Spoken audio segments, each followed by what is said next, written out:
Hey, what's up everybody? Welcome to another episode of BS for Build. I'm Chris. We're here working on the 2JZ swap in my BRZ. In the last episode I said it's time to start painting, but things have changed. I have a dyno day scheduled for 1 week from today. So I have to get all the mechanical stuff wrapped up on this as soon as possible, try and do a shakedown and really test out this car to make sure that I'm going to be able to perform on the dyno. So painting is going towards the end, which is where it's supposed to be, but I try and mix it up for a little bit of added entertainment.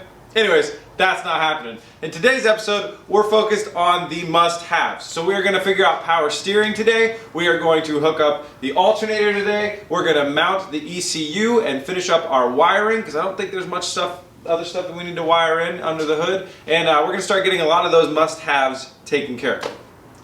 I think cars have to have alternators, right? I know Roadkill doesn't agree, but I think we should have one.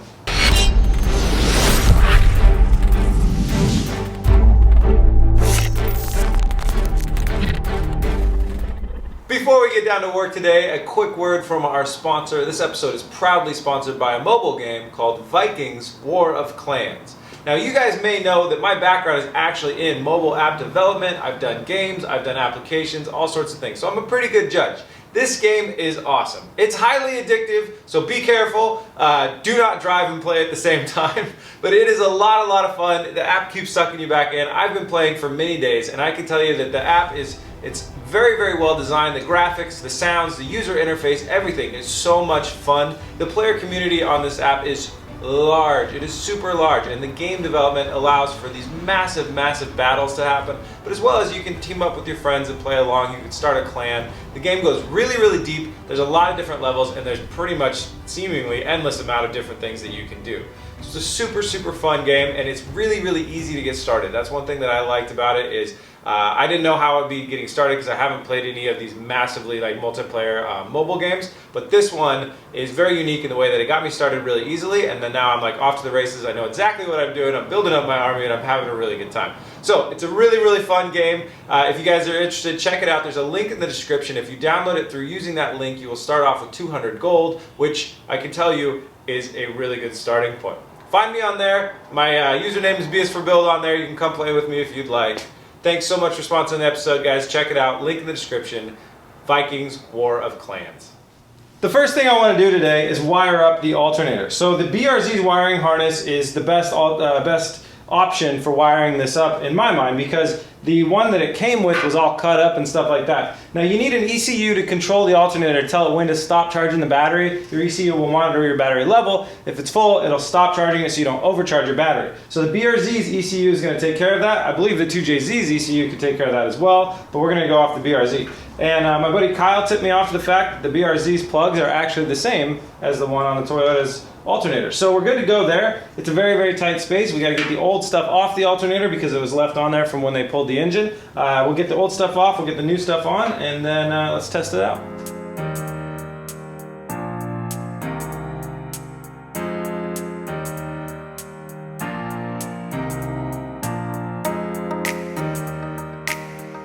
Alright, I got the alternator installed, and the voltmeter is right next to the battery, so let's go ahead and turn it on, and then we'll check the voltage at the battery. Alright, so how we're testing if the alternator works is you got the voltmeter here, and when you test the positive right over here, see like 14.3, that means it's charging the battery. So that's awesome. And if we turn the car off, it'd be about 12.3. See, now that the car's off, we take a peek over here. 12.8. So good! It's working! On to the next thing. Next thing we gotta do is power steering. Power steering is quite the nightmare with this car because it's fully electric power steering. The way it used to work is it read information coming from the BRZ's engine going into the BRZ ECU. That calculated vehicle speed and other things like that and told the electronic power steering how much assistance to give. So when you're driving slowly, you get a lot of assistance. When you're driving very fast, you don't get much assistance. And then that leaves you with a very natural feeling steering wheel. Now, the problem is that the 2JZ engine doesn't speak the same language as the BRZ ECU, so we can't do that. In the future, I got some friends that are working on a solution using Arduino to convert the language from the 2JZ into the BRZ's language that it wants, and then I'll get that power steering back. But until then, my buddy Kyle has told me that there's a bit of a hack that I can try. So there's two wires underneath the dash near the driver's position that I'm gonna go try and hunt down. and see what happens. I guess you cut them, twist them together, and it'll do something. So that's what I'm gonna give a shot right now. See if I can find those wires, and if I can, I'll let you know. All right, with a lot of help from Kyle, I was able to hunt down these two wires. It's this one right here, and what we need to do is go ahead and cut that and connect the black and the white together. There's 3 wires, there's the black, white, and a green. We're gonna connect the black and the white, and that should enable some of the power assist for our power steering. So I'm gonna go ahead and make that modification. We'll lower the car down onto the ground so it's on its own weight, and we'll give it a try. All right, the modifications have been made. Let's go ahead and try it out. Got the car on. Give the wheel a little turn here. There we go. Nicely power assisted steering there. Very nice. Awesome. Well, that is pretty awesome. Huge thanks and shout out to my buddy Kyle Chansey for all the help with that hack. I will put his Instagram in the description below. Check him out. He's got a very, very awesome 2J swap, and he just rebuilt one of these here FA20 motors that, you know, I don't have one in here anymore. All right, so somehow I got sidetracked over here, and now I'm playing with the air intake. The air intake isn't happy. Let me show you. So the air filter normally is supposed to go right on the end of that hose right there, pipe, and it's not happy. There's not enough room now that we went back to the stock Y pipe. So switching that up kind of causes a lot of issues, but there is a solution. Luckily, when we went back to that stock Y pipe, we got some other silicone joiners extra. This is a 3 down to 2.5, so that'll go right onto there. Then I have a piece of aluminum 2.5 that I had for the Mustang. I'm gonna cut a small section out of this and put a lip on the other end for the air filter. The air filter is actually a 2.5, so that'll go right onto there. And what we're going to do is we're going to mount it as low as possible in there so we don't have troubles with the hood clearing, and get it underneath this.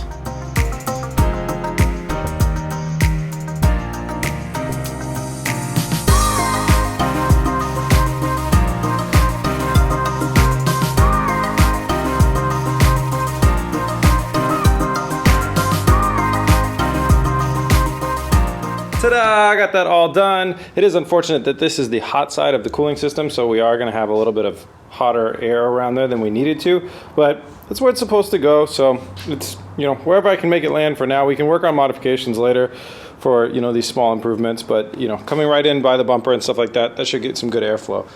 Next thing, so by the end of the day, I really want to clean up a lot of this wiring, and I definitely need to take care of the dangerous parts, you know, like that fuse box that stuff needs to be taken care of, fuse box, the relay block, and the ECU. These all need to be like mounted and stuff like that. But there's other things that I want to jump onto first. One being the radiator. So we don't have, sorry, the radiator's clearly in here. We don't have a radiator fan though right now. So I have one of the 2 fans. We're going to do 1 fan on each side. But until the other fan comes, I'm just going to go ahead and install the left bank one. So it might have been a bad idea to put up this huge air filter in my way of where I'm working, but I'm going to go ahead and jump right down in there and install the radiator fan.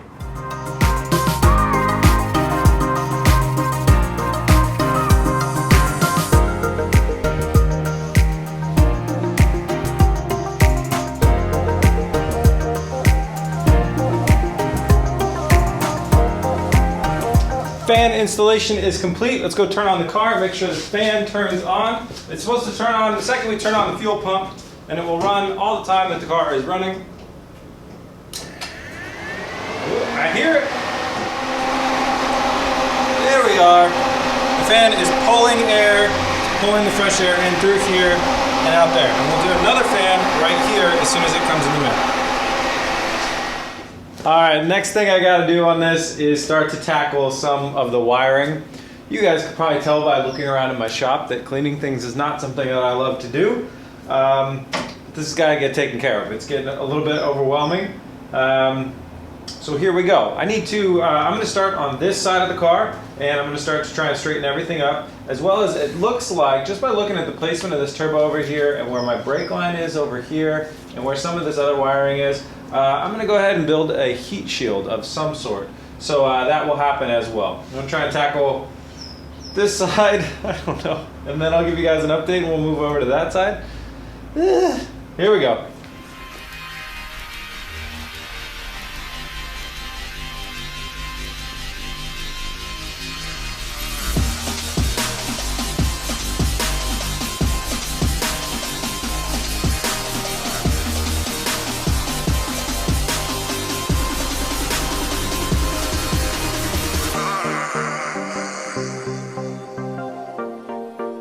Hey, one side is finished. Let me show you what I did here. Went ahead and put a lid on the BRZ stock fuse box thing here, and then down here I have that like distribution block. Down here is all the relays and then the different like distribution things. I just went ahead and rolled that all up into one nice bundle. It's zip tied down here next to this, so that'll be good. Yeah, it's gonna make it really hard to troubleshoot if I have to do that, but that's I guess what happens when you clean up the wires.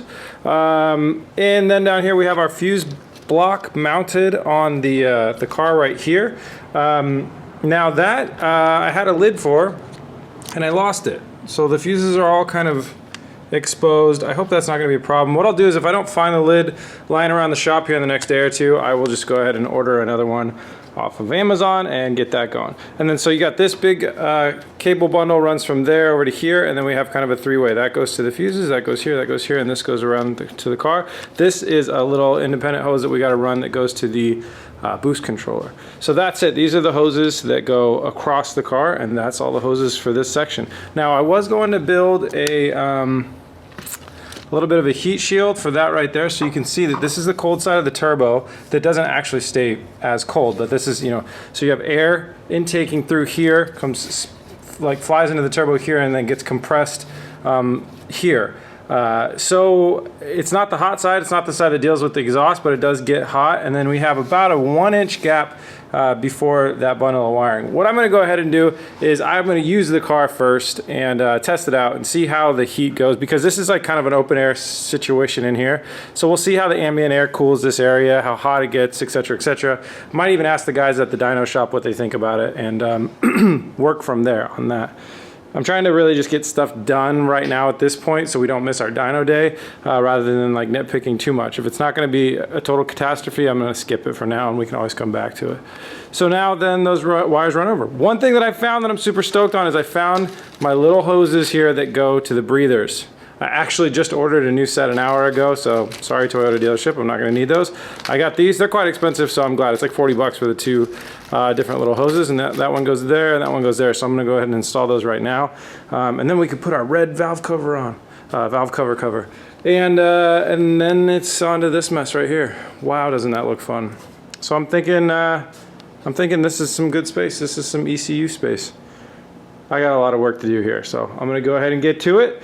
Moving on to the driver's side. Real quick before I jump to the other side, I made a quick presto changeo on this one. I took a second look and realized that cable running up and over here was really stupid looking, so I ran it back down and underneath this thing, so it's next to our boost controller solenoid and running back down. Everything's still the same, I just basically rerouted the large cable down and around. It looks cleaner that way. Not that this car's ever gonna look clean. All right, moving on to the tough side.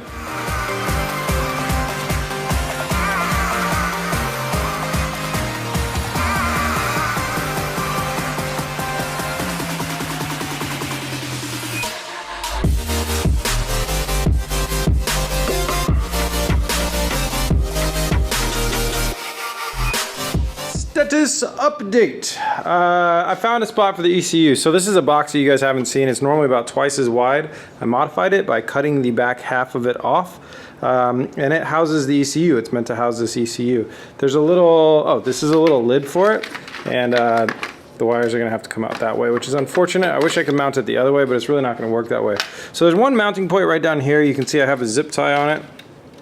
That's where we'll obviously put a bolt through there. There's a piece of metal that hangs off of the BRZ subframe. Frame rail that looks really good. So I got to build another one for right here. So I'm going to build something that comes off of the frame rail, comes out and connects to that spot right there where you can see there's threads to bolt up to. So this will be bolted in here. This thing that it sits in will be bolted into here. Then I'll put some bolts on the ECU. That'll bolt that down there. We'll go ahead and plug in the ECU at that point, and then we'll run the rest of this mess down into that corner, which is kind of where the rest of that will live. So we're about, I don't know, maybe halfway done. Yeah, got to build a mounting bracket, mount it up, run the wires, protect the wires, and we should be good. There we are, mounted up. I went ahead and applied a bolt down there, bolt there, and then I put two self-tapping screws into the frame rail there, and then another bolt over there, and that holds this thing real sturdy in there. So these are all the plugs that go into there. They're going to snake under these fuel lines and come over here, plug, and then they'll get capped, and I'll put a lid on here, and then the rest of this rat's nest needs to all be cleaned up, and then we'll tuck it back there. So that's the next task, is kind of maintaining the rat's nest a little bit more so it can get tucked away.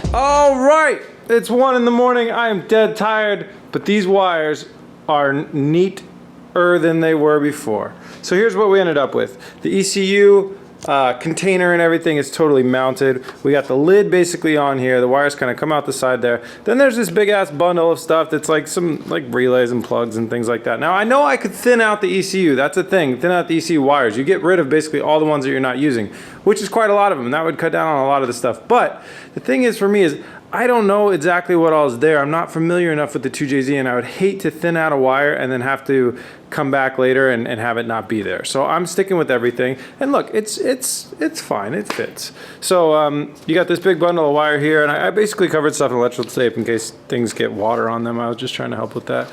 And then some other things are, some connectors down there are zip tied down so they won't go anywhere, and stuff like that. So it's not the cleanest ever engine bay, but it's a lot cleaner than it was before. Now, the thing is, we have to try and start this car and see if it's gonna start. Let's do this together. Battery on. Press it once, press twice. Everything turned on. Yeah, buddy. Sounds great.